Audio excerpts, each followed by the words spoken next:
مقبوضہ کشمیر میں بھارت نے ہمیشہ کالے قوانین لوگوں کے اوپر لگا کر رکھے، جس میں ان کی آزادی کا حق، بولنے کا حق، اکٹھا ہونے کا حق، موومنٹ کا حق تک چھین لیا گیا۔ آپ کو پتہ آج بھی مقبوضہ کشمیر سے کوئی بھی کشمیری جو ہے وہ بھارت کے کسی شہر میں جا کے مکان نہیں لے سکتا، کرائے پہ ہوٹل میں نہیں ٹھہر سکتا۔ ہمارا یہاں سے آزاد کشمیری نکلتا ہے کراچی تک، سندھ میں جا کے، بلوچستان میں جہاں چاہتا ہے کاروبار کرتا ہے، اس کو first citizen as like a Pakistani جو ہے تمام اختیارات ہے۔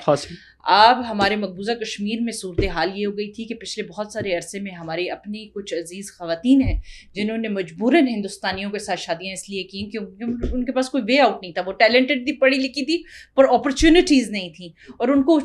نکلنا پڑا اپنے اس چیز سے اپرچونٹیز کی تلاش میں۔ تو یہ وہ بہت ساری ریالٹیز ہیں، لوگ اس وجہ سے نہیں جانتے ہیں کیونکہ خیالاتی اور تخیلاتی جو